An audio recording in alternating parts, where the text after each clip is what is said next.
રંગીલા ખાટલી વર્કમાં આપનું હાર્દિક સ્વાગત છે। તો આજે હું તમને શીખવાડીશ રેશમમાં ડબલ સાઈડનું પાન જે કેવી રીતના બનાવવું। તો એના માટે આપણે સૌથી પહેલા જોશે પેન્સિલ ડ્રો કરવા માટે અને વર્ક કરવા માટે 14 નંબરનો સુયો અને રેશમની રીલ। તો હવે આપણે સ્ટાર્ટ કરીએ। સૌથી પહેલા તો આપણે આને ડ્રો કરવાનું છે। તો સૌથી પહેલા ઉપરથી પોઈન્ટ પડે એ રીતના પાન ડ્રો કરવાનું છે। ઉપરથી પોઈન્ટ અને નીચેથી થોડું રાઉન્ડ આવી રીતના પાન આપણે ડ્રો કરવાનું છે। તમારે ડ્રો કરેલું એમાં પણ પાન બનાવવું હોય તો બનાવી શકો છો, પણ જો ડ્રો કરવાનું છે તો ઉપર આવી રીતના પોઈન્ટ વાળું કરવાનું અને નીચેથી થોડો રાઉન્ડ શેપ આપી દેવાનો અને આવી રીતના વચ્ચે લાઈન ડ્રો કરી દેવાની। તો સૌથી પહેલા આપણે જે લાઈન નો વચ્ચેનો પોઈન્ટ છે ત્યાંથી સ્ટાર્ટ કરશું। ધાગો ઉપર આવે એટલે પાછળની સાઈડ ઝીણી સાંકળી લેવાની। હંમેશા રેશમનું કોઈ પણ વર્ક કરો તો 2 ધાગાથી કરવાનું છે। સિંગલ ધાગાથી કરશો તો વર્ક પણ સારું નહીં થાય, લુક પણ નહીં આવે અને પ્લસ કે ધાગો સિંગલ તૂટી જવા કરશે। એના માટે આપણે ડબલ ધાગાથી વર્ક કરવાનું ગમે ત્યારે કરો। તો સૌથી પહેલા આપણે ધાગો લઈને એક સાંકળી લીધી હતી, સેમ એક મોટી સાંકળી લેવાની, એના ઉપર લાઈન ડ્રો કરી છે ઈ સાઈડ એક ઝીણી સાંકળી, મીન્સ કે આ બાજુ લાઈન ડ્રો કરી છે તો ઈ સાઈડ આપણે ઝીણી સાંકળી લેવાની છે। ત્યાંથી નીચે જ્યાં વચ્ચેની લાઈન ડ્રો કરી છે એના પર આવવાનું, નીચે ઝીણી નીચેની સાઈડ એટલે મીન્સ કે જ્યાં તમે સાંકળી લીધી એની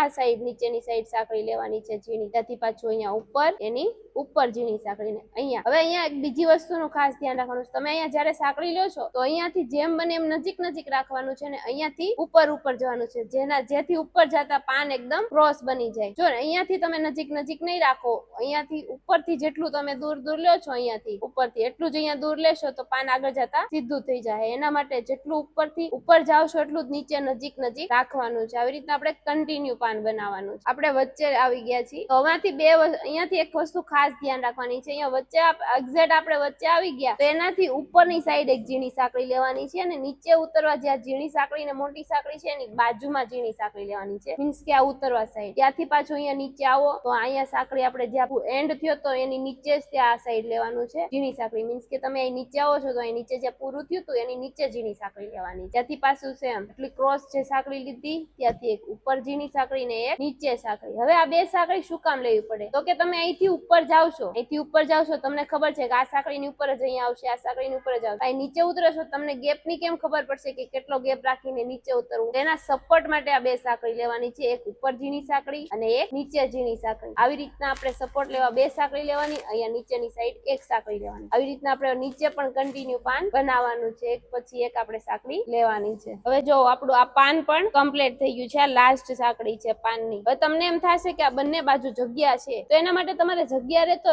છેલ્લે લાસ્ટમાં જ તે આપણે આ સાંકળી એક લેવાની જરૂરી છે અને ના રહે તો નથી લેવાની। આ લીધું અહીંયાથી પાછું ઝીણી સાંકળી લેવાની અને ત્યાંથી પાછી આ સાઈડ જગ્યા રહી છે તો ક્રોસ થઈ લેવાનું, આનાથી વધારે નથી લેવાનું। હવે આની ફરતી ફરતી આપણે સિંગલ સાઈડ પાનમાં કાઢી એવી રીતના એવી રીતના જ આમાં પણ ફરતી ફરતી સાંકળી કાઢવાની। તો તમને એમ થશે કે આ બાજુથી તો મોટી મોટી ગાંઠ દેખાય છે પણ તમે સાંકળી લઈને કવર કરશો એટલે તમારું ઈ નહીં દેખાય, ઓછું દેખાશે એકદમ, પણ લુક જે નીચેના પાન નીચેની સાઈડ થી તમે પાન બનાવો છો એનો લુક પરફેક્ટ આવશે આના। તો આપણું આ ડબલ સાઈડ રેશમ વર્કનું પાન કમ્પ્લીટ થઈ ગયું છે। તો તમે ઘરે બેઠા અમારો વિડીયો જોઈને શીખી શકો અને બીજાને શેર કરો, જેનાથી તમે શીખો એમ બીજા પણ શીખી શકે। લાઈક કરો, સબસ્ક્રાઇબ કરો અને શેર કરવાનું ભૂલતા નહીં। Thank you.